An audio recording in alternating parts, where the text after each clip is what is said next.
Abrata, inspirando pessoas. Olá, seja bem-vindo a esse nosso podcast, cujo tema é Medicamentos Psiquiátricos, Risco-Benefício, Tempo de Uso e Efeitos Colaterais. Esse podcast é uma realização da Abrata, no projeto Inspirando Pessoas. Para a realização desse evento aqui, contamos com o apoio da Takeda, da Viatris e da Daiichi Sankyo Brasil. Meu nome é Fernando Fernandes, sou médico psiquiatra, membro do Conselho Científico da Abrata, e para essa nossa conversa aqui eu conto com a presença do Dr. Rodrigo Delfino e da doutora Aline Valente, meus colegas do Conselho Científico da Abrata. Olá, Rodrigo, tudo bem? Aline, obrigado pela presença. Obrigada. E para aquecer a nossa conversa, eu queria a gente organizar na mente de quem está ouvindo a gente, dos pacientes, dos familiares, dos interessados que estão ouvindo a gente, sobre as 5 principais classes de medicações. A gente tem os antipsicóticos, os antidepressivos, os estabilizadores do humor, que é uma categoria um tanto quanto heterogênea, tem os benzodiazepínicos conhecidos como calmantes e os estimulantes. E todos eles, uns mais, outros menos, vão ter papel no tratamento dos transtornos do humor. Então eu queria começar entendendo qual que é o papel dessas medicações no tratamento dos transtornos do humor. Aline, você podia começar? Obrigada, Fernando. No geral, cada classe dessas medicações trata especificamente um grupo de doenças. Então a gente pode falar, por exemplo, dos transtornos de humor. Um paciente com depressão, o uso da medicação especificamente é um antidepressivo, né? O paciente com depressão unipolar. Um paciente com depressão bipolar, a gente vai fazer uso de estabilizador de humor. Mas também podemos usar para esse tipo de paciente os antipsicóticos, que são remédios que também são utilizados nas síndromes psicóticas, né? Temos também os benzodiazepínicos, os calmantes, que são chamados, que são utilizados em praticamente todas as patologias, né? Pacientes com depressão e ansiedade, pacientes com pânico, pacientes com insônia, que também são utilizados, e os psicoestimulantes, que são utilizados para pacientes como TDAH, por exemplo, tá? Os estabilizadores do humor, eu comecei citando que é uma classe de medicações, ela é bastante heterogênea. Rodrigo, você podia explicar um pouco assim, quais medicações podem ser usadas como estabilizadores de humor? Porque não é uma coisa muito específica, né? A doutora Aline falou que o antipsicótico, eles são usados nos transtornos psicóticos, como a esquizofrenia, mas também são usados no transtorno bipolar e até na depressão. Então, queria que você falasse um pouco disso, né? O que são as medicações estabilizadoras do humor? Então, né? Os estabilizadores de humor, eles compreendem, basicamente, os anticonvulsivantes, alguns anticonvulsivantes, né? E o carbonato de lítio, basicamente, né? O lítio seria o estabilizador de humor mais... foi o primeiro, né, a ser identificado, talvez até hoje seja o mais eficaz, e além do lítio a gente tem alguns anticonvulsivantes que têm também efeitos estabilizadores de humor, mas não são todos os anticonvulsivantes que têm efeitos estabilizadores de humor. E também, esses estabilizadores de humor não têm os mesmos perfis entre si, como você falou, né, eles são bastante heterogêneos, eles vão ser bem diferentes na parte do transtorno bipolar que eles cobrem melhor, né? Alguns, assim, como por exemplo a lamotrigina, vai ter uma ótima eficácia, uma boa indicação para tratamento e o manejo e a prevenção do polo da depressão dentro do transtorno bipolar. Outros, né, assim como o valproato, a carbamazepina, vão ter esse perfil oposto, né? Vão ter um lugar muito maior no tratamento e na prevenção dos sintomas do polo maníaco do transtorno bipolar. E então eles vão caber em momentos diferentes do tratamento, tanto no curto prazo quanto no longo prazo. Pois eu levantei esse assunto porque gera bastante confusão, né? O que é uma medicação estabilizadora do humor? Então não existe uma categoria farmacológica, né, química, estabilizadores do humor. Né? Estabilizador do humor ideal seria aquele que pode ser usado tanto no tratamento quanto para prevenção de depressão ou mania, né? Agora, não existe, talvez o que se aproxime mais disso é o lítio, né? Talvez o lítio é o estabilizador de humor por excelência, mas outras categorias de medicações também podem ser usadas, como os anticonvulsivantes e até alguns antipsicóticos podem ser usados também.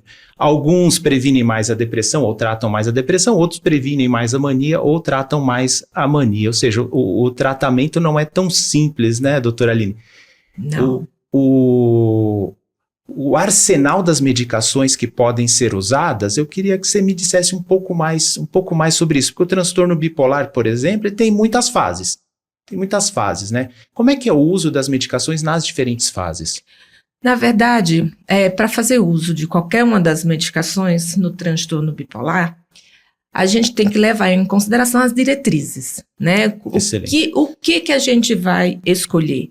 Então, a gente vai levar em consideração, primeiro, a fase da doença, né? Que aí nos leva a escolher a medicação, né? Então, vamos falar, por exemplo, da depressão. Num quadro de depressão bipolar, como é que a gente escolhe uma droga? Levando em consideração as diretrizes, onde a gente sabe que aquela substância é eficaz. Então, eu começo por aí. E aí tem as escolhas. Então, eu vou falar da depressão bipolar. O que é que eu poderia escolher? O lítio. Não perde o teu raciocínio, mas tem uma coisa que eu acho interessante, que eu acho que muita gente pode ter dúvida. Tem muita gente que fala assim, doutor, mas eu tô em depressão, e você não vai me dar um antidepressivo? Você tá preocupado com outras coisas, com lítio? Eu tô preocupado com a minha depressão. Como é que é isso? Primeira coisa, eu vou diferenciar o que é a depressão. É uma depressão unipolar? É uma depressão bipolar? Primeiro eu tenho que conversar com o meu paciente, falando do diagnóstico.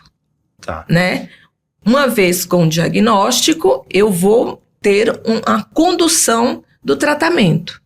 Se for uma depressão unipolar, eu vou escolher um antidepressivo. Se for uma depressão bipolar, eu tenho que escolher as medicações que tratam um quadro de depressão bipolar. Depressão bipolar é a depressão no paciente que tem diagnóstico de transtorno bipolar. Tá.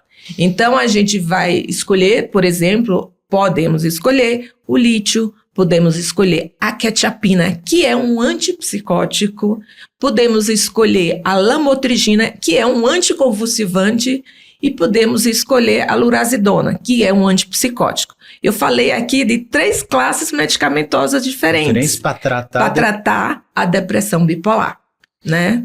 E complementando, o que eu acho, assim, Fernando, que causa bastante confusão às vezes para os pacientes, é porque o nome que a gente dá para a classe da medicação, ele normalmente se refere à identificação inicial dessa função dela, né? Então, assim, os antidepressivos são remédios que inicialmente foram estudados para o tratamento da depressão, mas que vão ter uma eficácia comprovada em diversas outras áreas da medicina, né? Então, na ansiedade, no toque, etc.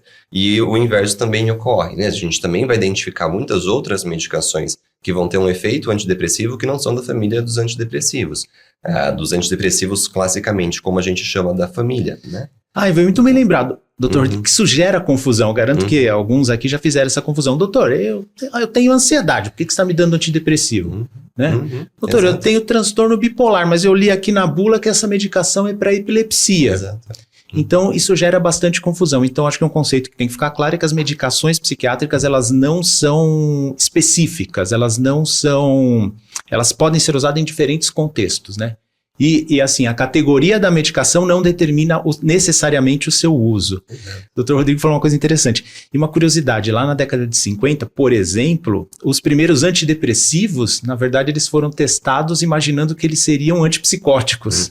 Então, a história isso foi lá nos anos 50. Então, até na origem deles, achavam que ia ter uma função e acabou tendo outra, né? E com o tempo, o conhecimento foi se acumulando. É interessante isso. Então, isso é fonte de confusão importante. Agora, ok, falamos de algumas classes de medicações. Eu queria aproveitar essa oportunidade para a gente desfazer alguns mitos das diferentes classes de medicações. Eu acho que são preocupações super pertinentes. O pessoal que está vendo a gente, às vezes, tem uma preocupação que é super comum quando recebe uma prescrição. Doutor, eu vou ficar dependente desse remédio? Essa é uma das preocupações, né? Esse remédio é seguro? Como é que é isso? Sobre a dependência, o que vocês teriam a dizer das medicações psiquiátricas? A maioria das medicações psiquiátricas não causa dependência. Então, um antipsicótico não causa dependência, um anticonvulsivante não causa dependência, um estabilizador de humor não causa dependência. Antidepressivo também não.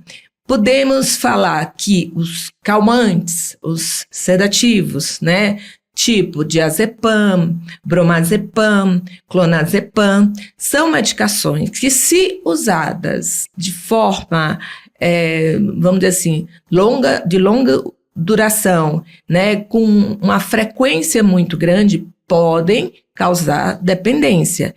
Mas, geralmente, é uma medicação que, se o médico orienta o uso de forma adequada, né, com controle, não vai causar dependência no paciente.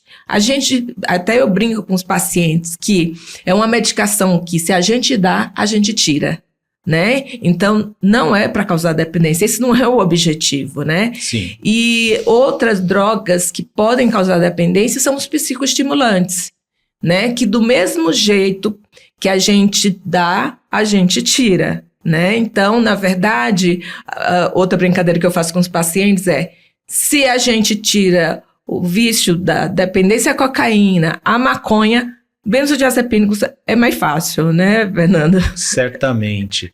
Mas, às vezes, aí é falando dos psicoestimulantes, porque benzodiazepínico, que são os conhecidos como calmantes, hoje em dia na psiquiatria a gente olha todas as diretrizes, é indicado assim, de curto prazo. Então, no início do tratamento, normalmente é bastante útil para a pessoa que está bastante ansiosa ou insone, por exemplo, né? Agora, já os psicoestimulantes, eles podem ter um uso um pouquinho mais prolongado, mas dependendo do quê? Do diagnóstico que a pessoa tem. Então, há diagnósticos associados ou não aos transtornos do humor nos quais se usa mais de longo prazo os estimulantes, Rodrigo? Com certeza, né? Até porque, assim, os estimulantes que são a indicação, sim, primária dos estimulantes, que é o tratamento do déficit de atenção, do TDAH, é altamente frequente no transtorno bipolar, né? Mais de 10 vezes mais frequente no transtorno bipolar do que nas pessoas que não têm transtorno bipolar. Então, acaba sendo uma situação muito normal, né? Às vezes, uma pessoa que procura o tratamento por queixa de déficit de atenção, que a gente identifica que tem um transtorno bipolar de base, ou vice-versa.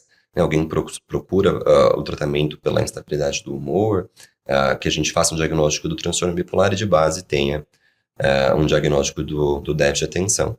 Vai ser um tanto quanto complicado esse manejo, porque os estimulantes, eles não conseguem ser muito específicos assim no cérebro dizendo, né? Eles vão estimular, mas eles vão estimular meio que tudo. E a gente não quer que essa estimulação para alguém ter um transtorno bipolar aconteça assim tão geral. E então a gente, né, precisa primeiro, quando a gente vai usar um psicoestimulante, garantir que essa pessoa esteja estável do seu humor, né, com estabilizadores de humor, antipsicóticos se for o caso, mas daí a partir disso a gente vai ter sim indicação de também tratar o déficit de atenção. Não é uma boa ideia você não abordar o déficit de atenção de quem tem transtorno bipolar só porque tem um transtorno bipolar, porque o déficit de atenção ele pode ser um grande prejuízo assim, na vida da pessoa. E daí a gente vai usar principalmente, a partir do ponto que a pessoa está estabilizada, o metilfenidato ou a lisdexanfetamina, preferencialmente. Então, pode ser usado, mas precisa ser usado com muito discernimento. Muito critério, como você falou. E normalmente a gente faz isso depois que o humor estiver estabilizado. Até porque é uma coisa que o pessoal às vezes não entende. Estabilizando o humor, muitas vezes melhora. Um monte de queixa que a pessoa tem acaba melhorando, entre elas a dificuldade de concentração. E uma coisa que eu costumo dizer para resumir esse assunto é assim, né? Olha, nem todo déficit de atenção, principalmente no adulto, é transtorno do déficit de atenção. Então, às vezes, vai falar, doutor, mas eu tenho dificuldade de concentração, eu tenho dificuldade de atenção. Ok, mas isso pode ter muitas causas, não necessariamente é o transtorno do déficit de atenção. Então, o primeiro mito que a gente desfez aqui é que as medicações psiquiátricas causam dependência. Na verdade, é uma minoria. E os benzodiazepínicos, os estimulantes, são coisas que a gente usa, assim, no transtorno bipolar não são as principais medicações. As principais medicações não causam dependência, né? Que são os estabilizadores do humor, aí anticonvulsivantes, antipsicóticos e por vezes também os antidepressivos. Quais outros mitos que vocês destacariam assim dos transtornos, das medicações psiquiátricas? Que medicações psiquiátricas são para loucos, né? Que são medicações que dopam, que são medicações que os efeitos colaterais são irreversíveis. Aliás, essa é uma dúvida muito grande, né? Por exemplo, algumas medicações podem causar algum tremor. Aí a pessoa já acha que está desenvolvendo Parkinson. Algumas medicações, principalmente no início, pode causar, por exemplo, a pessoa sente algum torpor no início do tratamento. Aí a pessoa já acha que o objetivo é ficar dopado, né? E o objetivo é dopar a pessoa? Absolutamente não. O que a gente quer é o paciente muito equilibrado. Esse é o grande objetivo do tratamento, estabilizar, por exemplo, a doença, né? Mas todas as medicações psiquiátricas podem dar, em algum momento, um efeito colateral, né? E o que a gente precisa? Entender que esse remédio pode trazer aquele efeito colateral.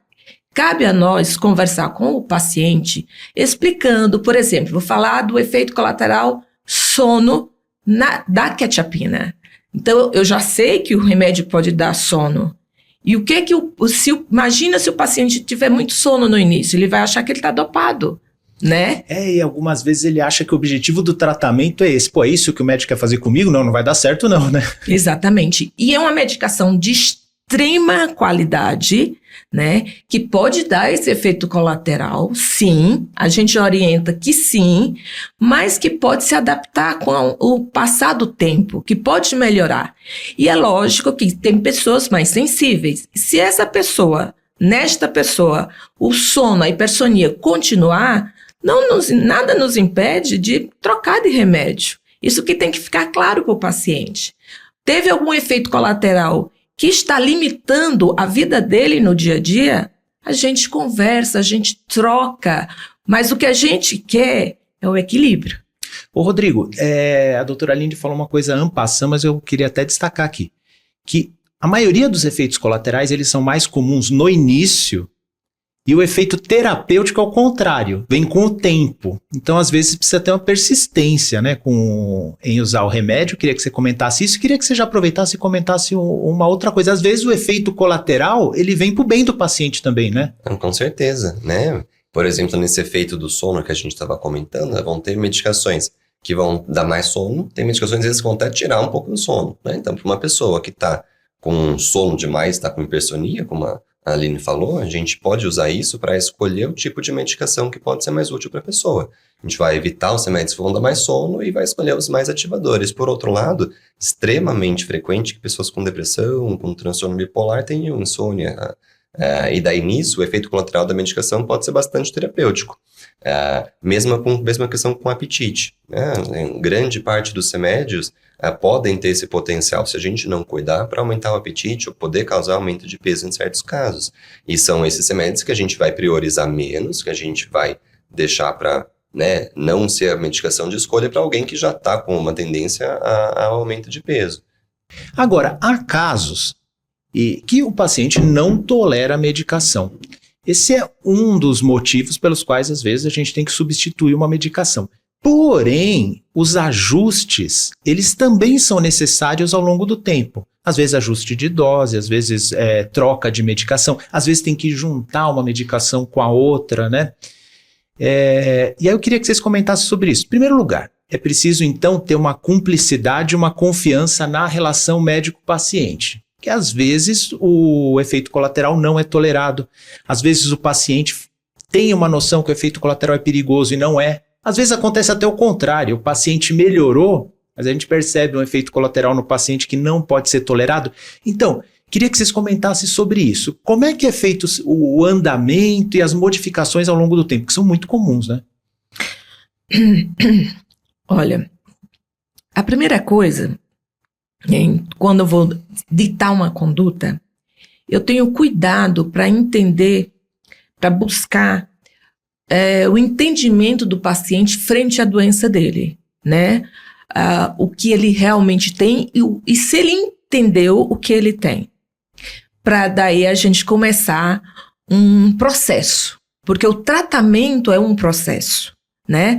Onde a gente vai escolher medicamento, a gente vai lidar com efeitos colaterais, possivelmente, desse medicamento, e muitas vezes a gente vai precisar fazer, por exemplo, combinações para esse paciente. Então, por exemplo, eu introduzo uma medicação com ação antidepressiva para um bipolar. Eu escolhi, por exemplo, a quetiapina. Aí o paciente retorna na próxima consulta e mesmo assim ele ainda está deprimido, mesmo na dose que é para depressão bipolar. Né? Eu cheguei na dose plena da substância. Eu vou precisar fazer uma combinação medicamentosa. E muitas vezes o paciente tem receio dessas combinações medicamentosas. Ah, doutor, não é muito remédio? Exatamente. Começa por essa pergunta. Não está sendo muita medicação? Eu, pessoalmente, eu pego as diretrizes e eu mostro para o paciente cada passo do que eu estou dando. Olha, tá vendo aqui?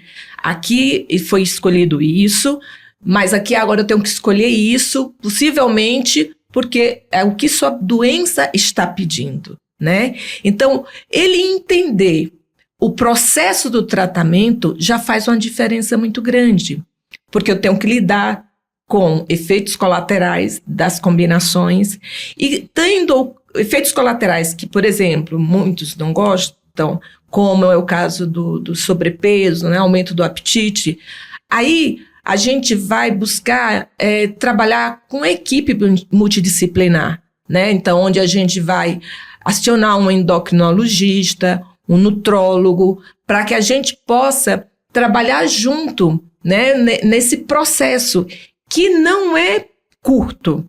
Muitas vezes a gente demora até um ano para estabilizar um paciente, 1 ano e meio para estabilizar um paciente, principalmente se o paciente chega para a gente com a história crônica, grave, muitas vezes resistente aos tratamentos. Então, ela é 1 ano, 1 ano e meio. E nesse período todo, podemos ter um monte de coisa como os efeitos colaterais. Rodrigo, a combinação de medicações, ela é mais a exceção ou mais a regra no transtorno bipolar? E eu queria que você falasse um pouco da balança de eficácia e tolerabilidade. Então, na verdade, é muito a regra, né? É muito mais a exceção quando a gente consegue uma medicação que vai cobrir o transtorno bipolar como um todo, né? Até porque o transtorno... Um remédio só, né? Um remédio só, né? Até porque o transtorno bipolar ele vai ter muitas manifestações diferentes, né? Mesmo se a gente só simplificar, assim, para depressão e para a polaridade da mania, seria um pouco meio que sorte demais que com um remédio único você consiga alcançar esse equilíbrio, né? Que nas pessoas é muito diferente. Tem pessoas que vão ter um predomínio de depressão maior, pessoas que vão ter um predomínio de mania maior, e os remédios eles não são feitos para aquela pessoa, né? Eles são feitos para a população. Então, os efeitos dos remédios não são tão específicos que, às vezes, com uma medicação você vai alcançar esse equilíbrio tão facilmente para todo mundo. Então, a gente vai acabar precisando montar esse tratamento com remédios diferentes. Olha, só quando você falou que é sorte, explicar para o pessoal, não é uma juízo da cabeça do Dr. Rodrigo, né? Que de fato, quando a gente vê estatística, a maioria dos pacientes precisa de mais de uma medicação. Né? Exato. E a gente tem muito jeito de explicar, né? Assim, às vezes o que eu explico para os pacientes é como se fosse cores, assim. Então, como se o sofrimento das pessoas pudesse acontecer numa paleta de cores muito diversas e os nossos remédios, eles fossem, sei lá, cores primárias. Então, eu tenho o amarelo, tenho o vermelho, né, e tenho o azul. E a pessoa está sofrendo num verde. Né? Eu não vou, de maneira nenhuma, com as minhas cores primárias, conseguir que com uma delas só eu acerte o verde. Eu vou precisar um pouquinho de um pouquinho do outro. Né? E então, é isso. Às vezes, a gente não vai conseguir abarcar toda os sintomas do paciente se a gente focar com um remédio que tem um efeito muito específico. E para isso, claro, quando a gente vai pensar na combinação, também as combinações, elas não são como se fossem da cabeça da pessoa, né? Elas são estudadas, então... É o que a doutora Aline disse das diretrizes, né? Exato. Existe um passo a passo, não é da cabeça do profissional. Exato. Agora, com a combinação, essa coisa da balança do efeito colateral e tolerabilidade, né?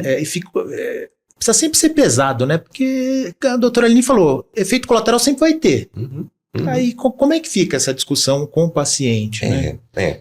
Primeiro é assim, né? Sobre essa balança, quando a gente fala de remédios individualmente, o que eu costumo falar para os pacientes é assim, olha, se esse remédio tem uma aprovação da Anvisa para o tratamento da depressão bipolar que seja, é porque a agência de regulação, né, a Anvisa, o FDA, avaliou todos os dados e considerou que os benefícios do tratamento versus os riscos do tratamento são muito maiores do que os riscos do não tratamento dessa doença. E então, não é que não há os riscos, é que os benefícios são muito maiores do que se a gente escolhesse não tratar. E claro que quanto mais medicações a gente vai colocando, a gente vai aumentar a nossa eficácia, só que também vai aumentar os efeitos colaterais. Para isso, a gente vai precisar, né, escolher a dose certa, escolher a combinação certa de medicações. Tem combinações que elas são mais seguras de ser usadas, tem combinações que são 100% seguras de ser usadas, tem combinações que têm que ser usadas com mais parcimônia. Mas isso aí varia de paciente para paciente, né? Tem paciente que tolera mais um tipo de efeito colateral que outro. Como é que é essa conversa, doutora Aline? Quando a gente está diante de um efeito colateral, né? Então, por exemplo, uma paciente que tem um sintoma vamos dizer assim, um quadro de bulimia, um quadro de anorexia, né? Imagina esse paciente aumentar o apetite, né? Então, com pacientes, a gente tem que ter cuidado na escolha inicial da medicação. Então, possivelmente, para um paciente que tem esse quadro, eu posso escolher das drogas que eu falei aqui, né, na depressão bipolar, possivelmente a lamotrigina, a lurazidona, né, uma vez que a quetiapina pode aumentar peso, porque eles vão atrás dos efeitos colaterais, vão saber, né, o que é o efeito do remédio pode trazer de efeito colateral e não vão querer usar a medicação. Né? A gente sabe, né, na nossa prática diária, pacientes que têm esse conhecimento e têm esse perfil, né, da doença, eles não vão querer. Então, muitos vão abandonar o tratamento, né? Então, seria interessante da gente escolher um perfil que cabesse mais no estilo, né, desse paciente.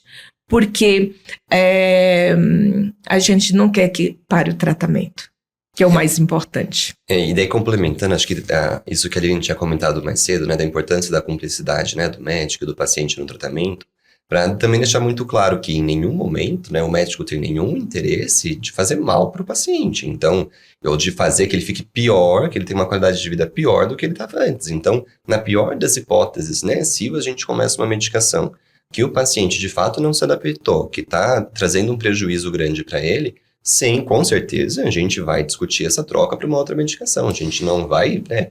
Não precisa ser essa, você precisa ficar com esses efeitos colaterais. Sabe, doutor Rodrigo, eu costumo dizer para os pacientes assim, em última instância, sempre quem decide sobre o tratamento é o paciente. Com certeza. Se ele não quiser se ele não quiser tomar medicação, não vai tomar, né? E sempre tem que individualizar, porque um efeito colateral que para um passa batido, para outro pode ser extremamente limitante na vida dele. E às vezes, eu repito, até o contrário, às vezes um efeito colateral que o paciente fala, não, doutor, tá tudo bem, vamos manter porque esse remédio me fez bem. E aí o médico fala, não, pela tua segurança, às vezes o remédio precisa ser substituído. Então, a cumplicidade nessa aliança médico-paciente, e paciente-médico também, né? Mão dupla é importante na determinação do tratamento. Olha, bate-papo muito legal. Eu acho que a gente conseguiu, espero que você tenha tido essa impressão também, que a gente conseguiu tirar a maior parte das dúvidas e desfazer alguns mitos. Vocês gostariam de complementar com alguma mensagem final? Eu diria para as pessoas, né, que hoje estão conhecendo melhor o transtorno de humor, que o mais importante, né, com o objetivo, mesmo com os efeitos colaterais, né, que as medicações podem causar, é que a gente tem que chegar na estabilidade para que a pessoa possa ter uma vida equilibrada e que as medicações é o caminho para isso, né? E a gente pode tentar controlar esses efeitos que são muito, os pacientes têm muito medo desses efeitos colaterais, mas nós médicos também temos, né? Não é só o paciente. Nós não gostaríamos de ter o efeito colateral. A gente quer que o paciente viva com equilíbrio. É isso. Eu também gostaria de reforçar tudo isso que a Aline falou, reforçar a importância, né, da confiança do paciente no médico, da cumplicidade entre o médico e o paciente, porque a finalidade é essa, né? O que a gente quer é alcançar a estabilidade, o que a gente quer é promover qualidade de vida para a pessoa. E isso vai precisar passar por essa relação de confiança.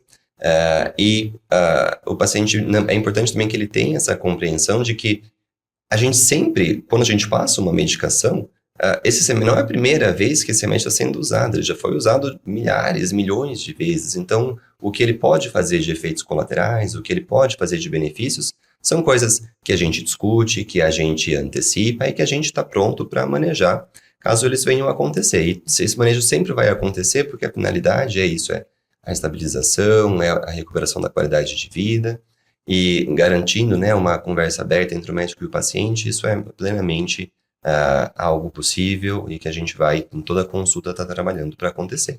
Gostei muito dessas palavras. Então, para garantir a estabilidade e a qualidade de vida, essa cumplicidade na relação médico-paciente é fundamental. Sem ela, o tratamento não rola legal. Olha, muito obrigado, Dr. Rodrigo, muito obrigado, doutora Aline, pela conversa, muito obrigado a você que acompanhou a gente até aqui. Ficou com alguma dúvida? Deixa um comentário aí para a gente seguir com a discussão, né? Sempre gera bastante dúvida esse tipo de discussão, mas espero que você tenha esclarecido a maioria das suas dúvidas.